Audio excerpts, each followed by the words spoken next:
Hello, I'm Dilek Tunan. You're watching AnewZ. These are the headlines for the hour. US President Donald Trump fires Fed Governor Lisa Cook over mortgage fraud allegations. Israelis launch a nationwide day of disruption on Tuesday, blocking highways and staging rallies. The French government risks collapse with budget confidence vote in September.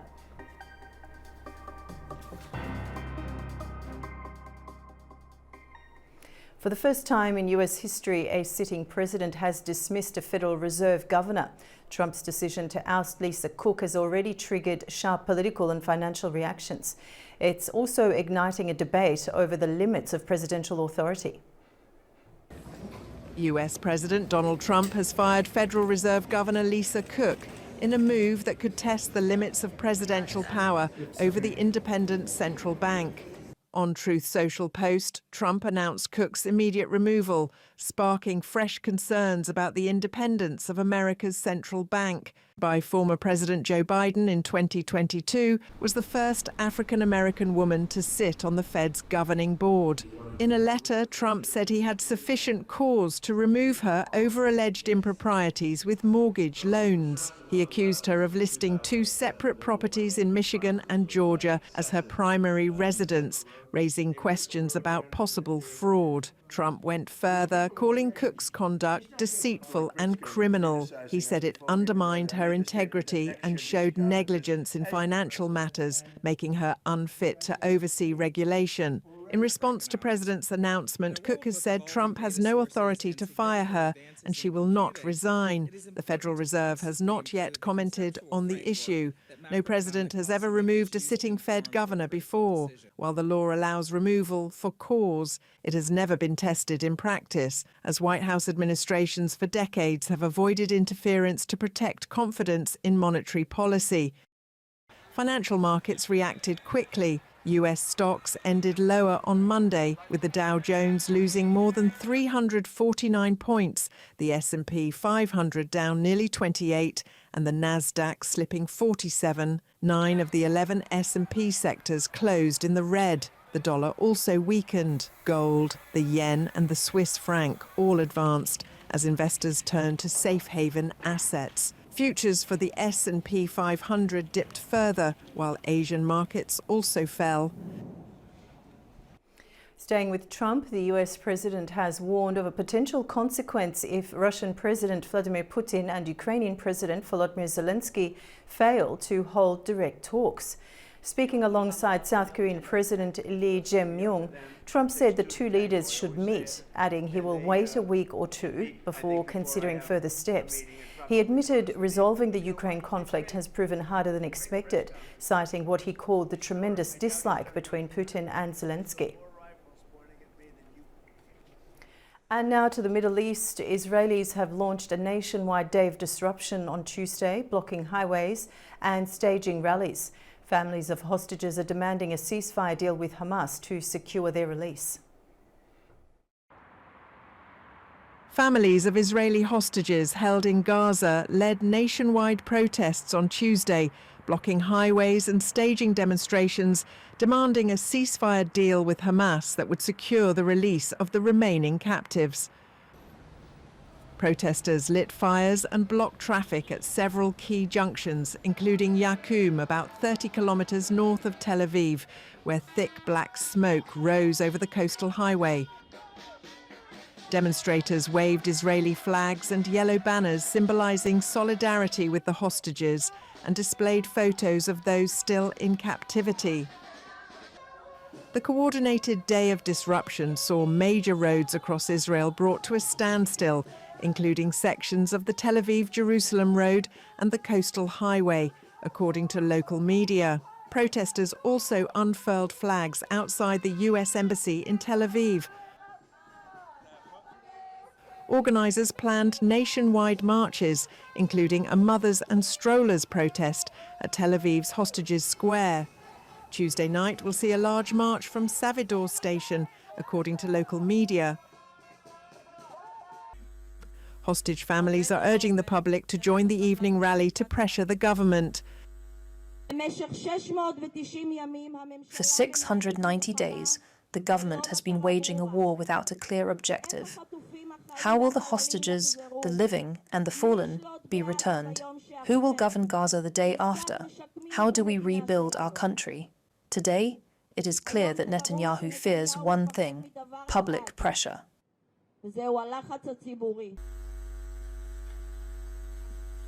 We call today for the people listening to us. Come out, join us, be with us today, 8 o'clock at the Hostage Square, and remind the Prime Minister that we, the people, we are the ones that decide what happens, and you need to listen to us.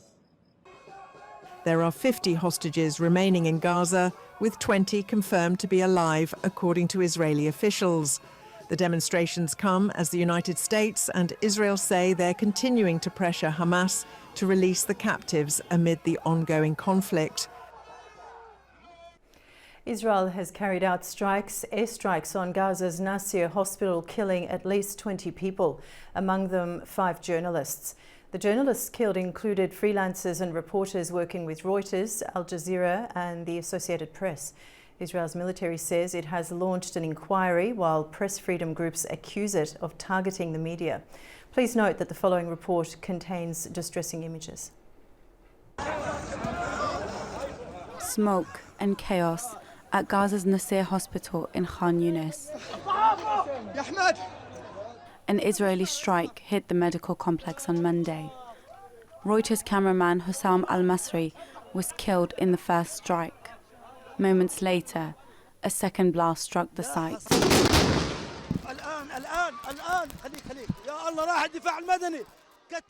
As rescue workers and journalists rushed to help. In total, Palestinian health officials say 20 people were killed, including 5 journalists. Among them, Al Jazeera's Mohammed Salama, freelancers Mariam Abu Daga, Ahmed Abu Aziz, and Muaz Abu Taha. His brother, inconsolable as he sat by his body. Take a picture of me, guys. I do not have a single photo with him. We worked together so much, yet I never took even one picture with him. Press freedom group Reporters Without Borders condemned the attack. When and where is it going to end? Are we going to let the Israel Defense Forces continue the repeated killing of journalists? There is international law. There are guarantees that should be granted to journalists covering conflicts, and none of that seems to be applying. So we need to be very clear about the fact that none of the journalists that are allegedly terrorists are terrorists. They are professional journalists working for legacy professional media, like, for example, Reuters or, for example, AP. The Israeli military confirmed a strike in the area, but said it does not target civilians and has opened an inquiry. IDF troops carried out a strike in the area of Nasser Hospital in Khan Yunis. We are aware of reports that harm was caused to civilians, including journalists. The Chief of the General Staff has instructed that an inquiry be conducted immediately to understand the circumstances of what happened and how it happened. Israel's Prime Minister Benjamin Netanyahu called the strike a tragic mishap, but insisted the war is against Hamas. And the United Nations condemned the killings. The Secretary General recalls that civilians, including medical personnel and journalists, must be respected and protected at all times. He calls for a prompt, impartial investigation into these killings. He reiterates that medical personnel and journalists must be able to perform their essential duties without interference, without intimidation, and without harm. The strike has drawn international attention, with world leaders reacting to the deadly attack. US President Donald Trump on Monday said he wasn't aware of the incident. Today. I didn't know that. No. Any reaction to this? Are you going to talk to the Prime Minister? I don't want to see it. At the same time, we have to end that all. And Turkey's President Erdogan called the bombing of the hospital a villainous attack, accusing Israel of being brutal and inhumane. Funeral processions were held for the journalists killed, their press vests draped over their bodies. Since the war began in October 2023, 189 Palestinian journalists have been killed by Israeli fire, according to the Committee to Protect Journalists. The strike on Nasser Hospital adds to the mounting international pressure on Israel and has fueled fresh outrage over its conduct in Gaza. In Europe, attention is on France, where the Prime Minister is bracing for a crucial confidence vote on plans to cut the deficit. The high-stakes move comes amid strong public opposition to spending cuts. France's government faces a severe test after Prime Minister François Bayrou announced a September 8th confidence vote on his €44 billion budget cutting plan. The move will test support in a divided parliament as Bayrou attempts to reduce a budget deficit that hit 5.8% of GDP last year, nearly double the EU's 3% limit. Failure to win would bring down his minority government. Un danger immédiat pèse sur nous. An immediate danger weighs on us, which we have to face, not tomorrow or the day after, but today, without any kind of delay, without which the future will be taken from us and the present harshly and heavily worsened. Our country is in danger because we are at risk of over-indebtedness. Durement et lourdement aggravé. Bayrou's austerity push has faced criticism from both left and right, raising the risk of a no-confidence vote similar to the one that ousted his predecessor, Michel Barnier, in 2024. The September 8th vote will come just 2 days before planned nationwide protests, backed by unions and leftist parties, drawing comparisons to the 2018 Yellow Vest movement. Now, Beijing hosted the 2025 SCO Forum on People-to-People Exchange ahead of the Tianjin Summit, highlighting cultural, media and youth collaborations. Key initiatives launched include the SCO Media Corporation Mechanism, the Silky Way Star Music Contest, and a global media campaign promoting mutual understanding among CSO countries. The Shanghai Cooperation Organization Forum on People-to-People Exchange, co-hosted by China Media Group and the SCO Secretariat, was held in Beijing on Monday ahead of the SCO Summit 2025. Kyrgyz President Sadir Japarov and Pakistani Prime Minister Shehbaz Sharif sent congratulatory messages, and over 100 guests from political, cultural and media circles attended. CMG and the SCO Secretariat signed cooperation documents and agreed on long-term collaboration, including initiatives in AI. The forum saw the launch of the SCO Media Cooperation Mechanism and its supporting initiative to deepen media cooperation and enhance mutual understanding. The 2025 Silk Way Star International Music Contest, bringing together singers from Central Asia, the Caucasus and China, was unveiled along with CGTN's China Up Close, a Journey of Harmony media campaign, which involved journalists from 42 countries exploring Chinese modernization.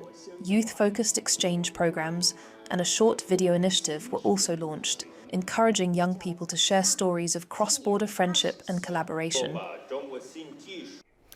After the break, we'll discuss the latest on Israel and Gaza, including the recent hospital strike that killed over 20 people, among them 5 journalists. So stay with us.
welcome to Afghanistan in the summer of 2025.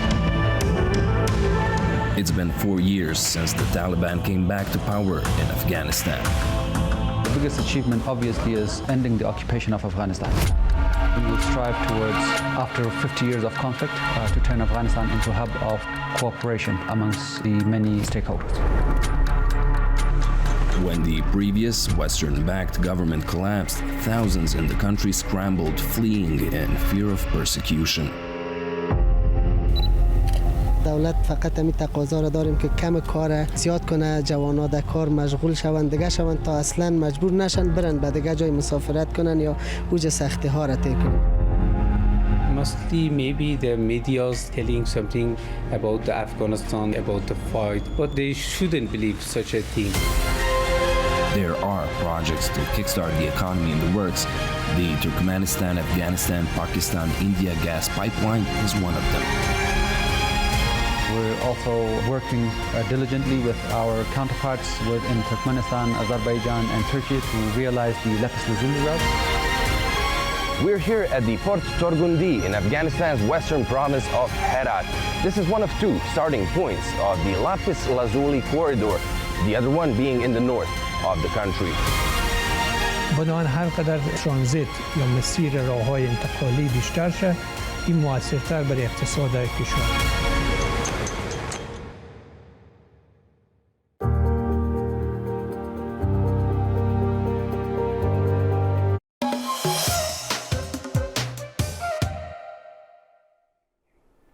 Welcome back to AnewZ.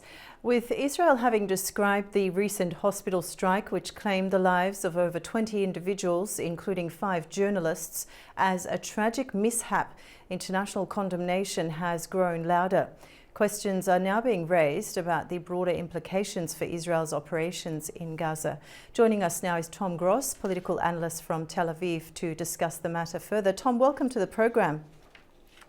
Hello, good to be with you. Now, Prime Minister Netanyahu called the hospital strike a tragic mishap while affirming Israel values the work of journalists and medical staff. How credible is that statement in light of the facts, especially given this was a double strike? Well, first of all, by the way, Israel has apologized, but it's not said it was a double strike. In fact, the most recent reports suggest the secondary strike yesterday in Nasser Hospital, with the result of explosives being stored there, presumably by Hamas, going off. Anyway, I would say Netanyahu's apology or statement is credible. I mean, you know, there's a raging war going on, and at various times in the war, Hamas and Palestinian Islamic Jihad have used hospitals and ambulances to launch rockets. And indeed, in that very hospital, Nasser Hospital, the one that was hit by mistake yesterday, Israeli hostages were kept there in February last year as part of, during this war. On that, an Israeli military spokesman insists we do not target civilians and blames Hamas for hiding among them. And as you said, it's known that the hostages were kept there earlier in the piece. Do you accept that explanation when no evidence has been presented with militants present at Nasser Hospital this time round? Well, yesterday's strike was definitely an accident. Israel was not trying to target the hospital. What's being reported is that Hamas had set up some kind of camera on a tripod on the roof of the hospital, and that was being used to to spot Israelis for possible attack on those Israelis, and they were trying to hit this camera on the roof. In any event, with yesterday's incident, it was definitely not intended by Israel. On other incidents where hospitals have been hit, on some occasions it wasn't Israel at all. The most notorious example was when a misfired rocket by Islamic Jihad hit a different hospital earlier in the war. And on other occasions, rockets were being fired from different hospitals, and Israel hit back at those rockets before any more people were harmed in Israel by those rockets being fired. So each incident is different. As to your larger point, I don't think Israel is trying to target civilians. It's done quite a lot to make sure civilians should get out of harm's way. They've repeatedly, and obviously this is horrible for the civilians, but they've repeatedly issued evacuation orders saying this is a battlefield where Hamas is operating from the civilian infrastructure. You have to go to a different area of Gaza, or Israel's dropped leaflets and so on. So I think it's, there may be one or two cases against military orders, but which should be prosecuted, but it's not an army or government policy to target civilians. And what message does it send to the world when Israel strikes hospitals, ambulances and journalists and then say it's Hamas' fault? I mean, how does that narrative sit with you? Well, it depends who the listener is. I mean, if you're watching media that just says Israel hit a hospital without explaining that it was a Hamas military base, then you're going to think that Israel's committed a war crime.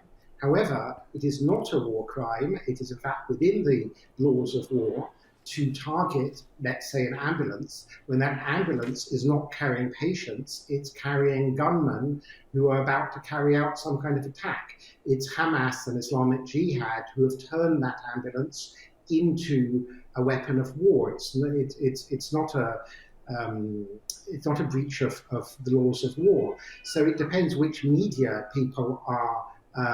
There's some media, some international media explaining all this to people, and other international media are conveniently omitting facts. In fact, even yesterday, the journalists that died obviously are innocent, and it was wrong that they were killed, obviously. However, at least two of them were affiliated with Hamas and have provided the very photos that have now been debunked, for which the New York Times and BBC have apologized for, which were cropped to make it appear that children were starving when in fact they had genetic disorders and cerebral palsy and other factors that gave them their appearance. So, all this should be explained, and it's not by many.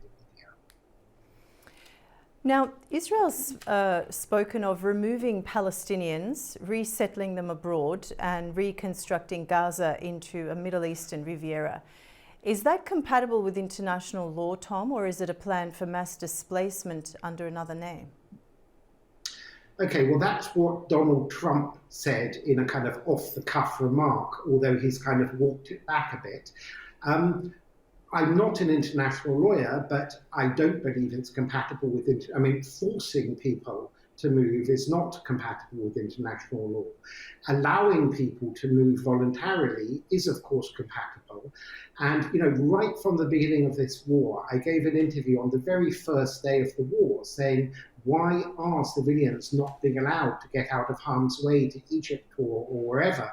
Every other war, people are allowed to get off the battlefield. In Syria, for example, you had, I think, 3 or 4 million Syrians take refuge in Turkey, 1 million in Jordan, 500,000 in Lebanon, another million made their way to Germany and Sweden and other countries. In the Ukraine war, within the first days of the war, 5 or 6 or 7 million Ukrainians went to Poland and Hungary and as far afield as Britain and elsewhere.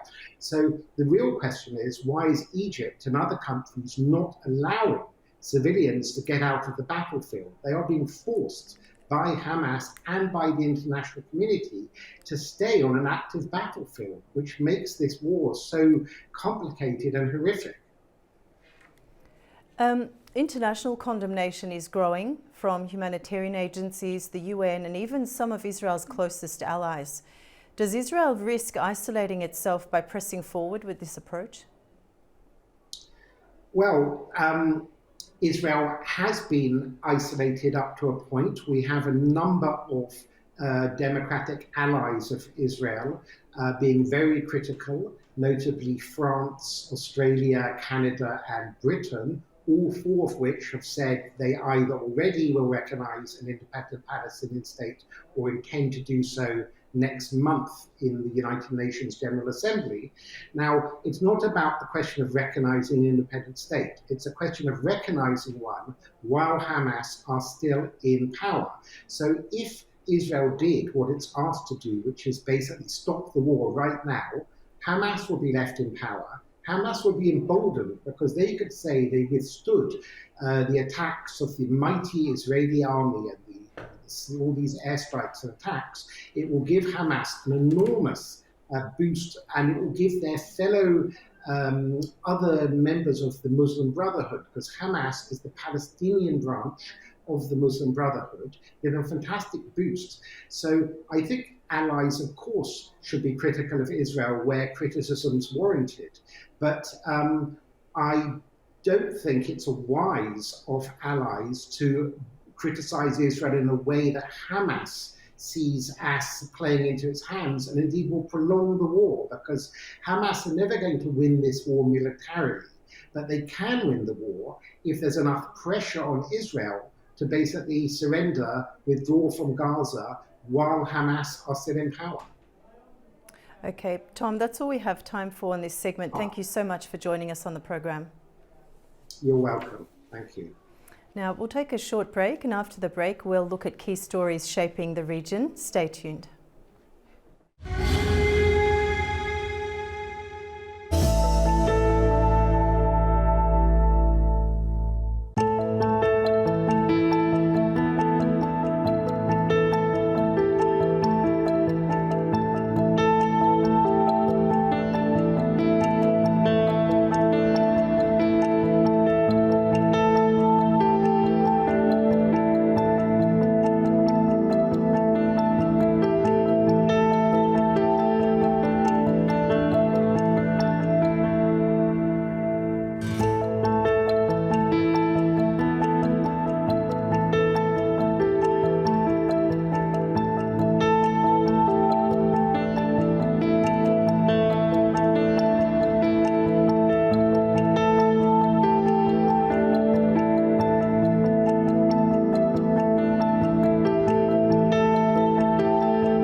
History behind China's rapid growth is reshaping the world economy and alliances. 既不能让中美脱钩，也不能够让中国在全球产供链里面失去它的。We no longer have a unipolar world anymore. 中间走了呢，这个是这几年。 中国跟中亚国家跟高加索国家比较热议的话题，这个中间走了呢。China is first manufacturing nation in the world. Europe needs China's goods. From here, rail lines and trade routes stretch westward through Central Asia and the South Caucasus, linking China with Europe. 目前我们从西安发出的这个中欧专列，能够覆盖“一带一路”沿线40多个国家和地区。Our strategy and vision in Azerbaijan is in Azerbaijan for Azerbaijan. It's a journey that is transforming not only China, but the way the world moves together.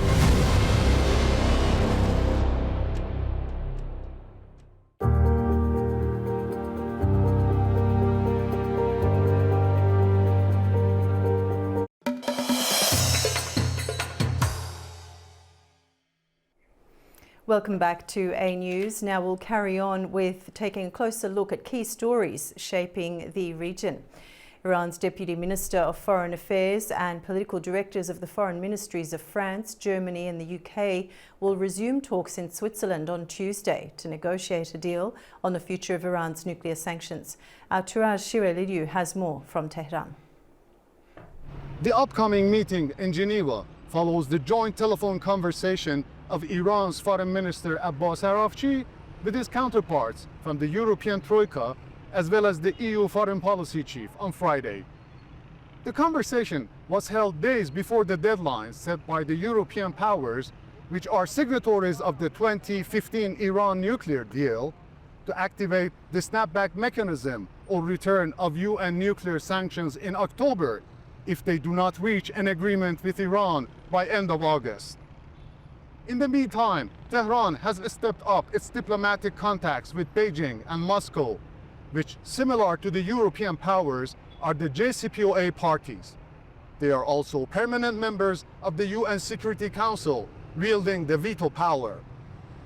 According to a foreign ministry press release, the foreign ministers of Iran and Russia talked on phone on Saturday and stressed that the E3 lacks legal and moral authority to call for reactivation of the snapback mechanism of UN sanctions. And Deputy Foreign Minister Kazem Garibabadi held a telephone talk with his Chinese counterpart about the nuclear negotiations and the UN Security Council Resolution 2231 regarding Iran's nuclear sanctions, which expires in October. Also, local news media reported that the Egyptian foreign minister, in a phone talk with his German counterpart, has called for resumption of the nuclear talks with Iran, as well as Tehran's cooperation with the International Atomic Energy Agency, IAEA. Iran's Supreme Leader Ayatollah Sayyid Ali Khamenei on Sunday ruled out direct nuclear negotiations with the US and said Tehran will not be obedient to Washington's demands, which is insisting on zero enrichment by Iran. Turaj Shirelidu, reporting for AnewZ TV, Tehran. President of Iran, Masoud Pezeshkian, held a phone call with his Russian counterpart, focusing on a number of regional and global issues.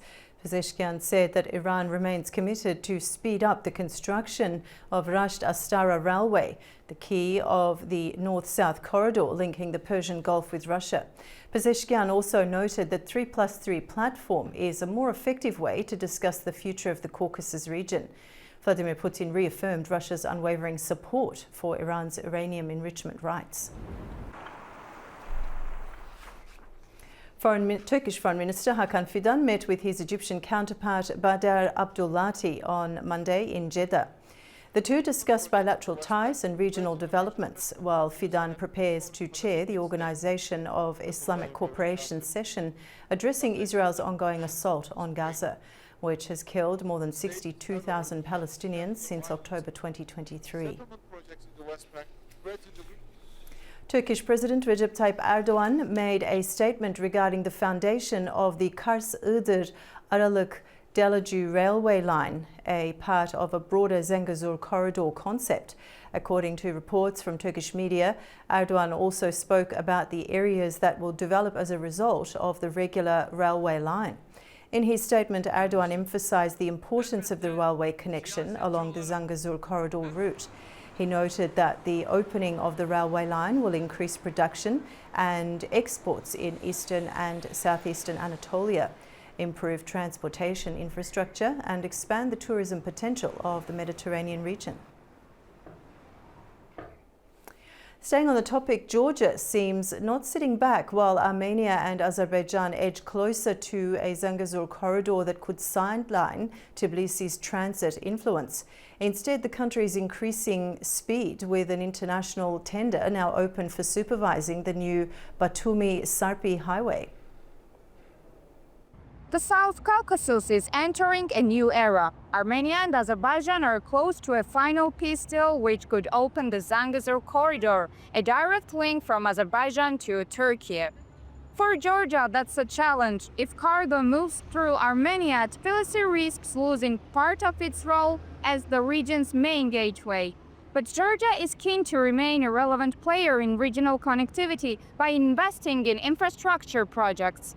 The latest step, a new highway between Batumi and Sarpi on the Turkish border. The plan is ambitious: 11 kilometers of road, a tunnel stretching 7.6 kilometers, a bridge almost 1.5 kilometers long, and plus 2 interchanges and coastal protections. Funded by the Asian Development Bank and the state budget, the project is now open for international tenders. Supervision will last 4 years with proposals due by September 2025.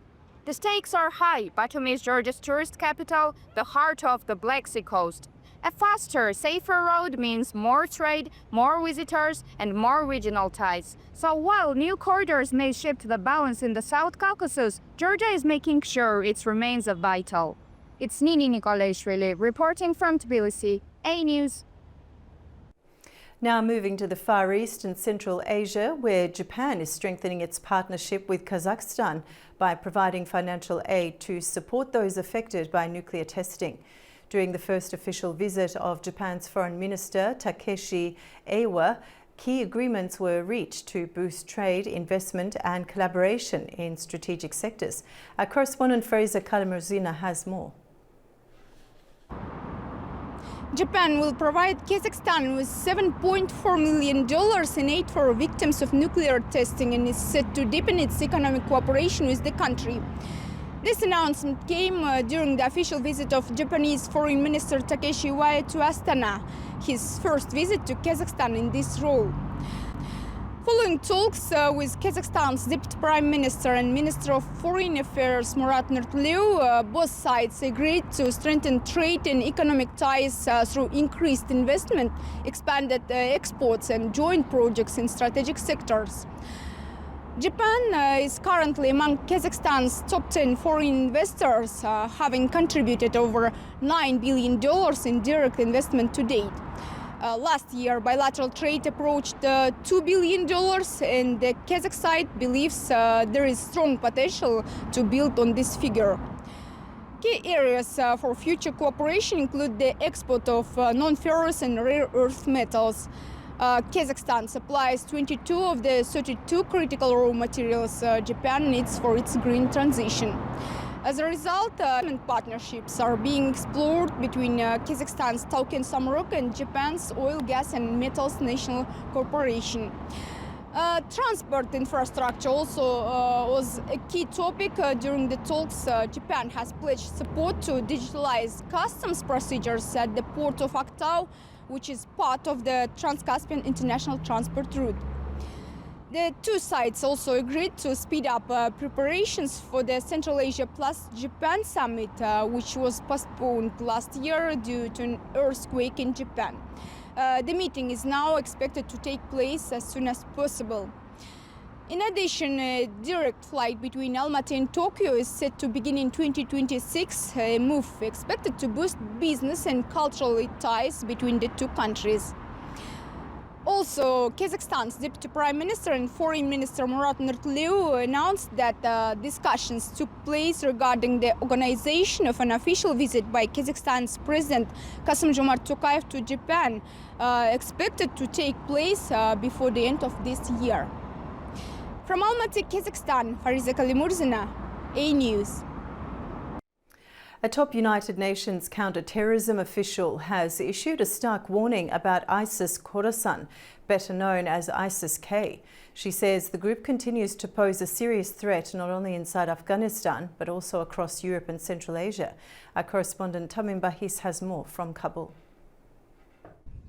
Natalia Gurman, Executive Director of the UN Counterterrorism Committee, told the Security Council that ISIS-K is actively recruiting members and raising money through online propaganda campaigns. Her remarks come even as Afghanistan's Taliban rulers, who call themselves the Islamic Emirates, insist that ISIS has been defeated in the country. But security experts say the reality is more complex. ISIS-K formed in 2015 as the Afghan branch of the so-called Islamic State, has carried out some of the deadliest bombings in the region. The group emerged in eastern Afghanistan and pledged allegiance to ISIS global leadership. Unlike the Taliban, whose focus is on ruling Afghanistan, ISIS-K aims to establish transnational Islamic caliphate. The ideological divide has made the two groups bitter rivals. Since the Taliban's takeover in 2021, ISIS-K has repeatedly targeted Taliban forces, government offices and civilians in deadly attacks. The United Nations say the danger now is that ISIS-K could expand beyond Afghanistan's borders through its digital networks and regional links, raising fears of new violence far outside the country. For now, the Taliban claim victory over ISIS-K, but the UN warns the group remains resilient and very much alive. This is Tamim Bahis in Kabul for AnewZ.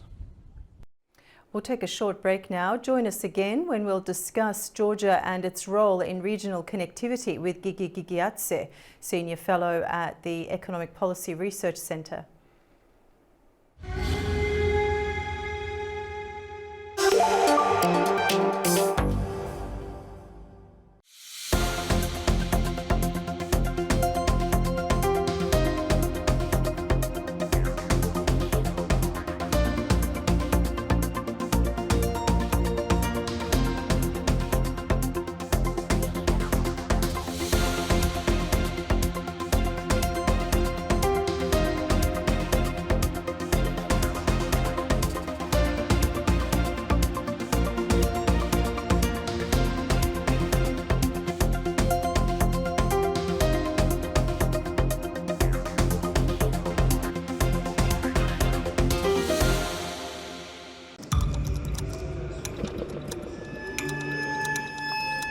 Inside Politics delves deeply into the heart of global issues shaping our world today.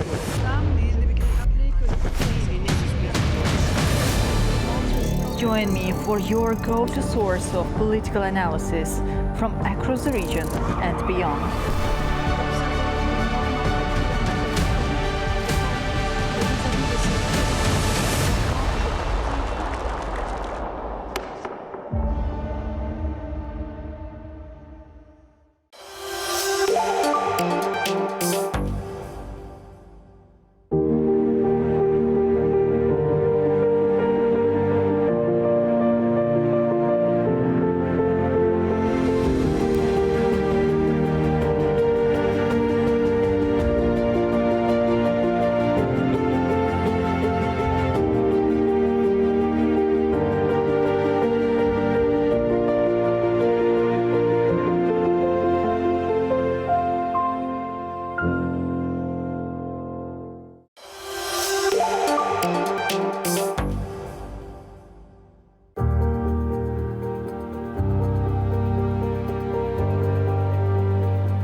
Welcome back to AnewZ. For decades, Georgia has played a central role in connecting the South Caucasus with Europe and beyond, serving as a vital transit hub for energy and trade.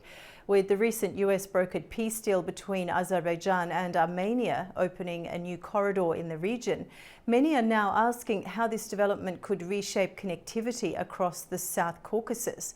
To explore what this means for Georgia's future role, we're joined by Mr. Gigi Gigiatse, Senior Fellow at the Economic Policy Research Centre. Mr. Gigiatse, welcome to the program today. Thank you. Good afternoon. I would like to greet your audience. Thank you very much. Now, how important is the notion of connectivity in Georgia's self-image and its foreign policy designs? I would say it's quite important. We have built this role for several decades. Georgia was a key country in the region, connecting east to the west. We have hosted several very important energy pipelines, which are still in force, and they are serving their purpose. Georgia likes to be perceived as a transit country in the region, and this is our natural role. The Georgian region has the only country has a connection to the sea. We have established for many years good relations with the European countries, with the West, with the European Union, and so we very much hope that this will continue, and these relations will deepen between European Union, Georgia, and other regional countries. So Georgia is very much willing to continue the cooperation in that regard with the West and with the European Union in particular. Okay, now we discussed this topic yesterday with our other guests, so allow me to ask you too. Is Georgia set to lose its exclusive transit country status? And if so, how might that be compensated for? I don't think that we should look at it as losing or just losing or winning. I think it will be win-win situation, because what is happening now between Azerbaijan and Armenia is very much appreciated in Georgia. We see the peaceful development in the region, which will serve only for the good of the whole region entirely. With regard to your question and the competition or a possible competition, I think any existing or planned or scheduled routes will only complement what is already in place in Georgia. I don't think that one will replace another. I think they all will coexist, and there will be enough possibility to have the prosperous win-win situation in the region. I would like to highlight that for the time being, what is happening now in the region is very much welcomed inside Georgia. I mean, we follow very closely and very thoroughly the developments, and we are very happy to see that the situation has come down. The Azerbaijan and Armenian governments have made very wise decisions, and they are working towards closer cooperation. They are working towards a much tighter engagement in terms of energy, in terms of economy. I think this would benefit the entire region, and it will, of course, involve Georgia as well. So we look at it as a possibility. Rather, I would say that this will open the new possibilities for Georgia, notwithstanding what is going on inside the country for the time being. I mean Georgia, but I think the overall developments are highly appreciated, and we are very much positively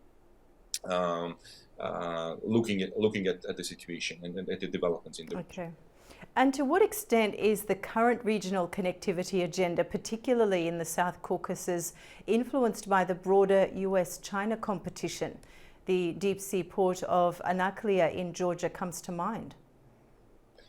Yes, you know, the problems with Anaklia are well known. Anaklia was unfortunately halted several years ago, and there was no possibility to develop it further. We hear from the Georgian government a lot of information how they see it in the future and how it will be developed, but we need to understand that several years ago there was a very clear attitude from the West, from the United States, from our Western allies, to have a concrete schedule and concrete plan for the Anaklia port and how they viewed it. Now, of course, we understand that there are many powers in play, and not everyone sees it that way. And there was a huge pressure from Russia. Understandably, they didn't want to have it developed as it was scheduled from the very beginning on.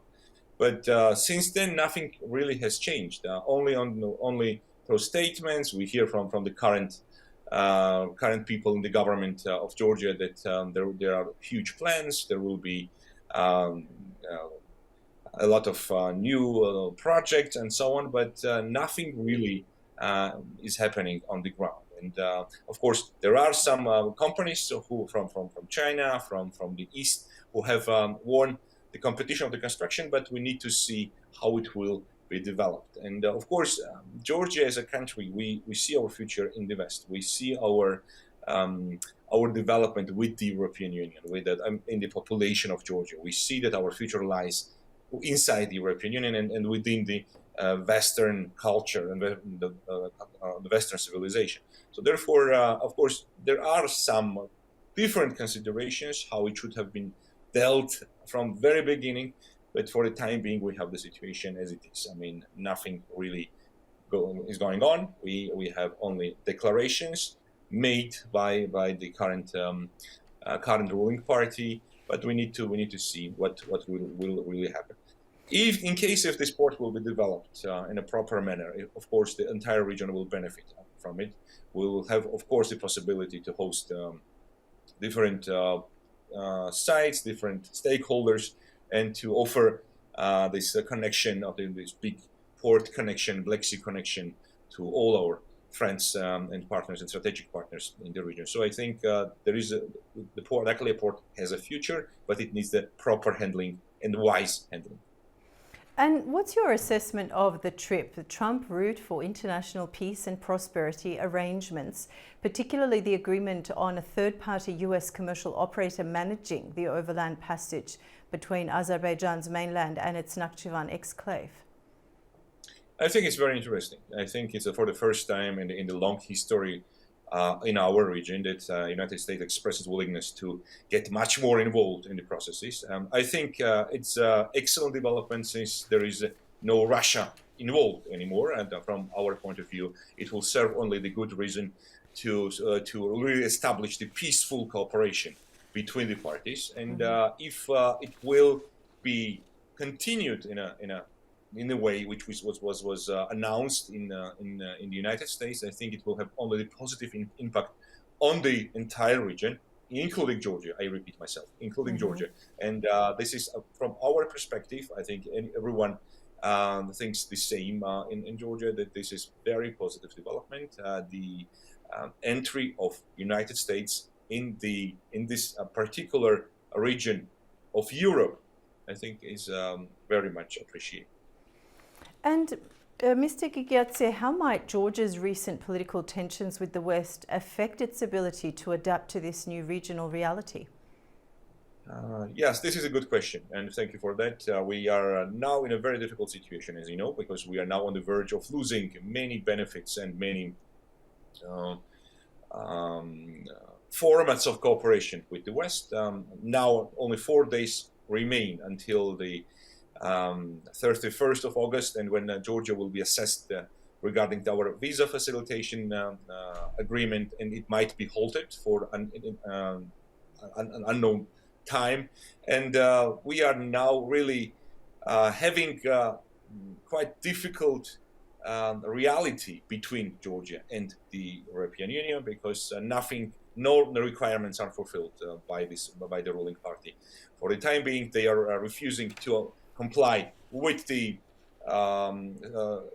recommendations, with the proposed steps on the way of Georgia's European integration, and we hear quite often quite loud anti-European and anti-Western propaganda from the ruling party members. So there's a quite challenging reality in Georgia, but let's stay hopeful. We are very much hopeful that the situation will be changed, and rather quick, rather sooner than later, and we'll have changes within the approach of the country to the changing realities in the region. And of course, Georgia, for the time being, is lagging behind, and this is very unfortunate development. Georgia was once considered to be the front runner in the Eastern Partnership Initiative, as everyone remembers, but this is not the case for a very long time. And we now hope that we will catch up with our partners, I mean Ukraine and Moldova, in terms of our EU integration, because, as you know, they have already started their negotiations on the membership in the European Union, and Georgia is outside of this group, unfortunately. But we hope that after these changes in Georgia, which hopefully will happen very soon, we will be able to catch up and to return to the group of our associated partners. I mean, within the trio of associated three. And lastly, what options does Georgia have to preserve its importance in East-West trade routes under these new circumstances? I think Georgia has a possibility to show its willingness and its readiness to be a trustful partner of the West. This is the main key feature what we can do. We can once again confirm that we are not only willing, but we are also domestically ready to be the trustworthy and trustful partner of the West, and continue already existing excellent cooperation with the European Union, and to be on the same page with our European partners. Georgia needs to regain its trust. Georgia needs to regain its place, which unfortunately we are losing with quite high intensity, I mean, with high pace. And we need to return to our normal format of relations with the European Union and with the West, where Georgia was always one of the leading countries.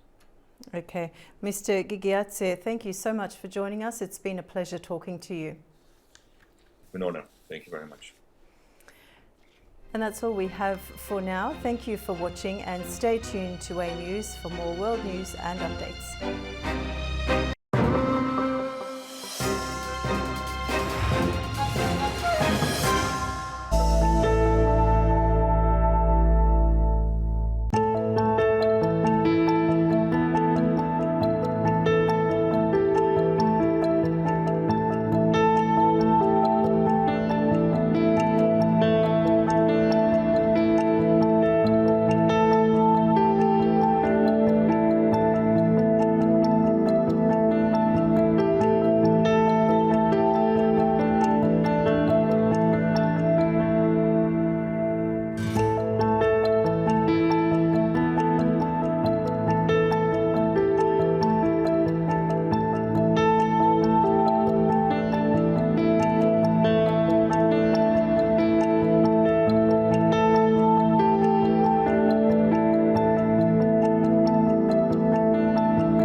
What is power?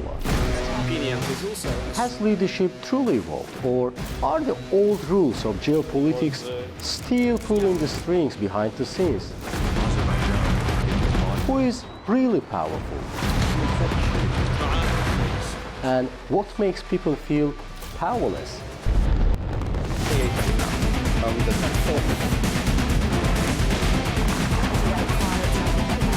Our new series explores the secrets, strategies, and consequences of power.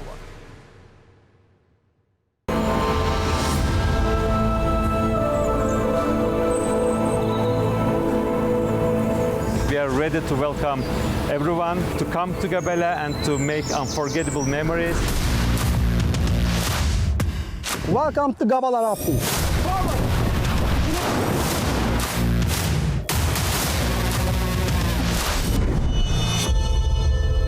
This territory is the most important place in our history. Our ancestors lived here 2,000 years ago, and they had here amazing culture, amazing civilization. There's something for everyone here. This place is the largest amusement park in Azerbaijan.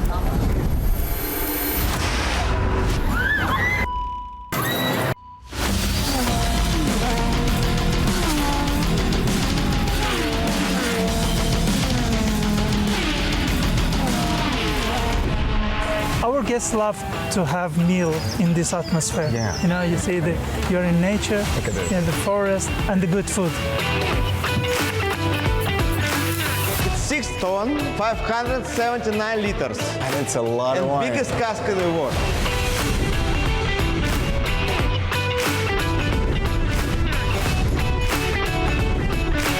Bandar is not just a holiday destination. It's a symbol of Azerbaijan's growing tourism potential.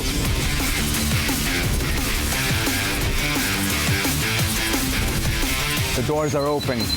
Welcome to Gabala, Azerbaijan.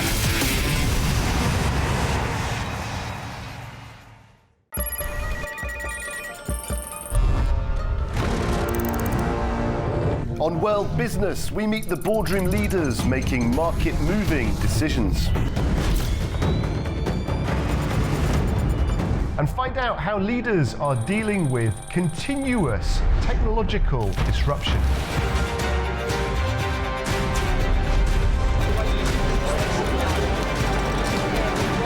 Shaken to its very foundation.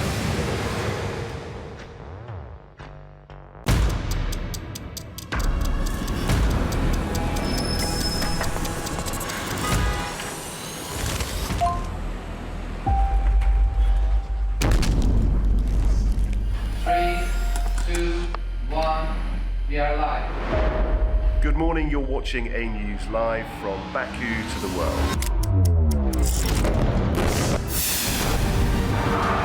There's a long line of... To truly understand this conflict, As is so we need to look beyond the normal conventions Asia of Pacific region.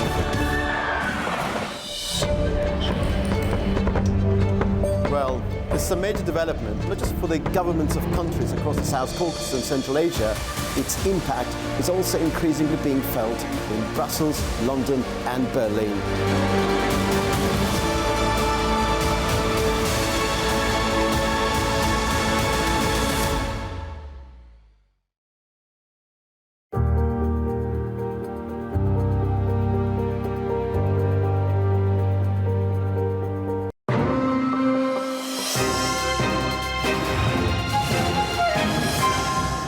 US President Donald Trump has fired Federal Reserve Governor Lisa Cook in a move that could test the limits of presidential power over the independent central bank.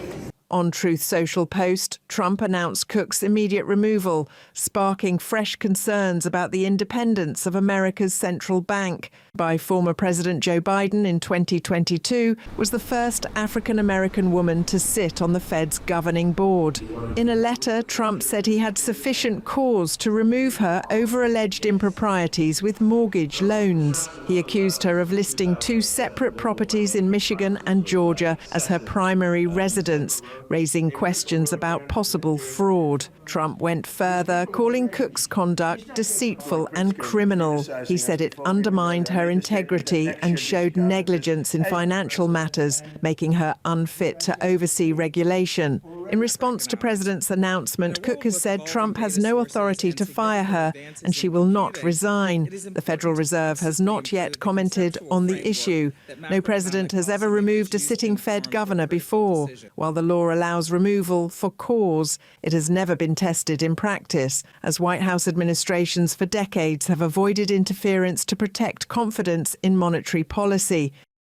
Financial markets reacted quickly. US stocks ended lower on Monday, with the Dow Jones losing more than 349 points, the S&P 500 down nearly 28, and the Nasdaq slipping 47. 9 of the 11 S&P sectors closed in the red. The dollar also weakened. Gold, the yen and the Swiss franc all advanced as investors turned to safe haven assets. Futures for the S&P 500 dipped further, while Asian markets also fell.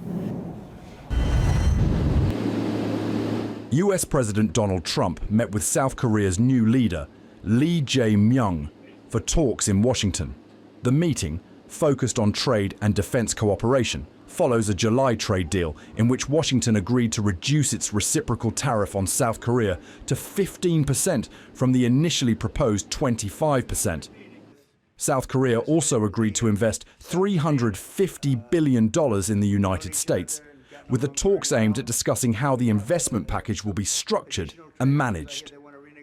Yeah, I think we have a deal done. They had some problems with it, but we stuck to our guns. They're going to make the deal that they agreed to make.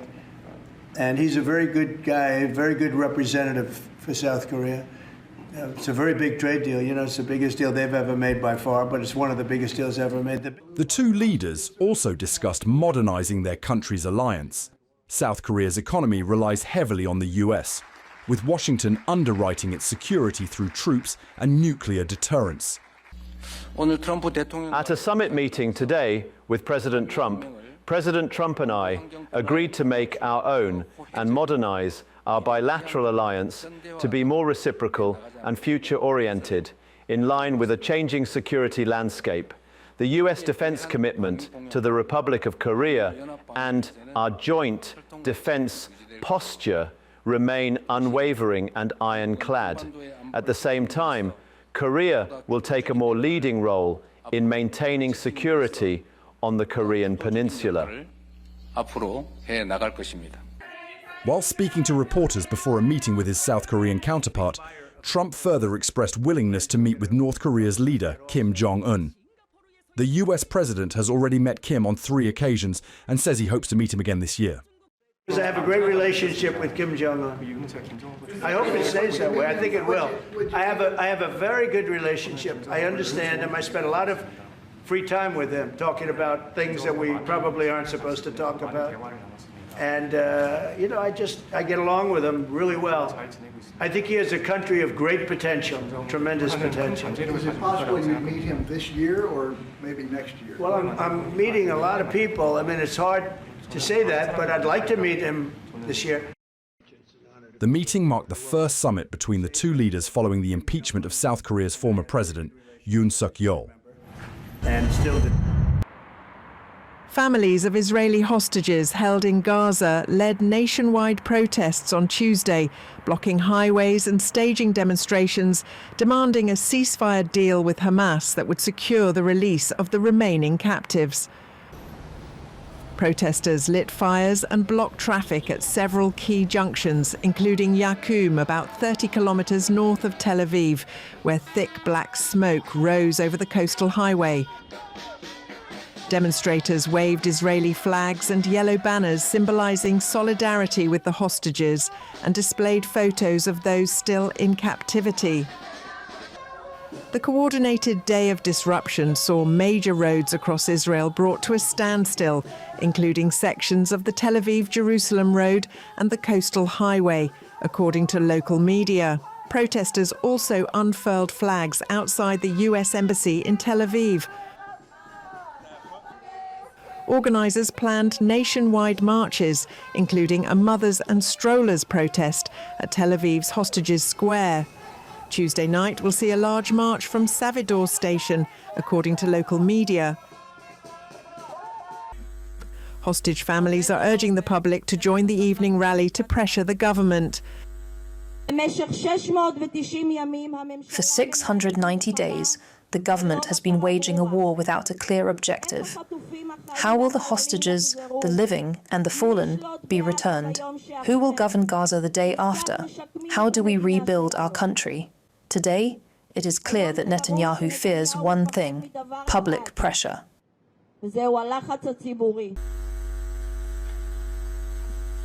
We call today for the people listening to us.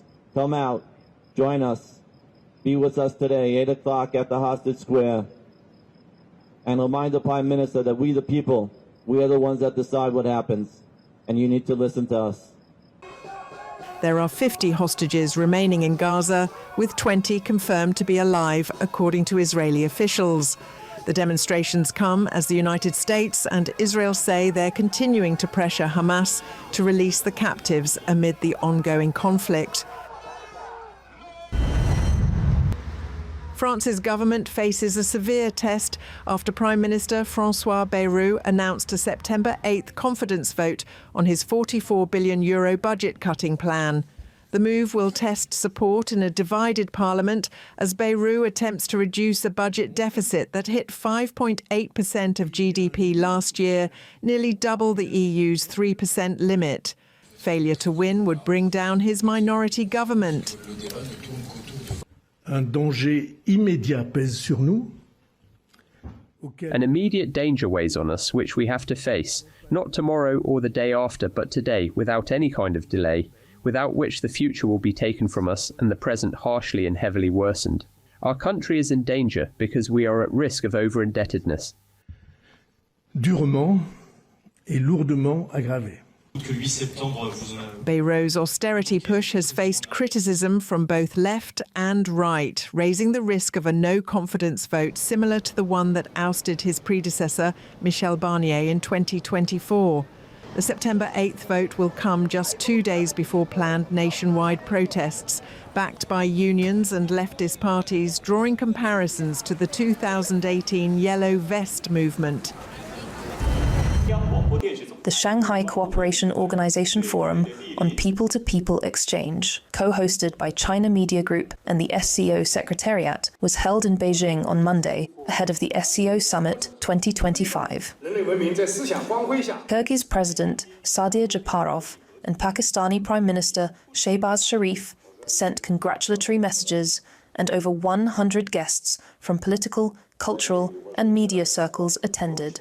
CMG and the SCO Secretariat signed cooperation documents and agreed on long-term collaboration, including initiatives in AI. The forum saw the launch of the SCO Media Cooperation Mechanism and its supporting initiative to deepen media cooperation and enhance mutual understanding. The 2025 Silkway Star International Music Contest, bringing together singers from Central Asia, the Caucasus and China, was unveiled along with CGTN's China Up Close, A Journey of Harmony media campaign, which involved journalists from 42 countries exploring Chinese modernization. Youth-focused exchange programs and a short video initiative were also launched, encouraging young people to share stories of cross-border friendship and collaboration. The South Caucasus is entering a new era. Armenia and Azerbaijan are close to a final peace deal which could open the Zangezur corridor, a direct link from Azerbaijan to Turkey. For Georgia, that's a challenge. If cargo moves through Armenia, Tbilisi risks losing part of its role as the region's main gateway. But Georgia is keen to remain a relevant player in regional connectivity by investing in infrastructure projects. The latest step, a new highway between Batumi and Sarpi on the Turkish border. The plan is ambitious: 11 kilometers of road, a tunnel stretching 7.6 kilometers, a bridge almost 1.5 kilometers long, and plus 2 interchanges and coastal protections. Funded by the Asian Development Bank and the state budget, the project is now open for international tenders. Supervision will last 4 years with proposals due by September 2025. The stakes are high. Batumi is Georgia's tourist capital, the heart of the Black Sea coast. A faster, safer road means more trade, more visitors, and more regional ties. So while new corridors may shift the balance in the South Caucasus, Georgia is making sure it remains vital. It's Nini Nikolaishvili reporting from Tbilisi, AnewZ. Natalia Gurman, Executive Director of the UN Counterterrorism Committee, told the Security Council that ISIS-K is actively recruiting members and raising money through online propaganda campaigns. Her remarks come even as Afghanistan's Taliban rulers, who call themselves the Islamic Emirates, insist that ISIS has been defeated in the country. But security experts say the reality is more complex. ISIS-K formed in 2015 as the Afghan branch of the so-called Islamic State, has carried out some of the deadliest bombings in the region. The group emerged in eastern Afghanistan and pledged allegiance to ISIS global leadership. Unlike the Taliban, whose focus is on ruling Afghanistan, ISIS-K aims to establish transnational Islamic Caliphate. The ideological divide has made the two groups bitter rivals. Since the Taliban's takeover in 2021, ISIS-K has repeatedly targeted Taliban forces, government offices and civilians in deadly attacks. The United Nations say the danger now is that ISIS-K could expand beyond Afghanistan's borders through its digital networks and regional links, raising fears of new violence far outside the country. For now, the Taliban claim victory over ISIS-K, but the UN warns the group remains resilient and very much alive. This is Tamim Bahis in Kabul for AnewZ.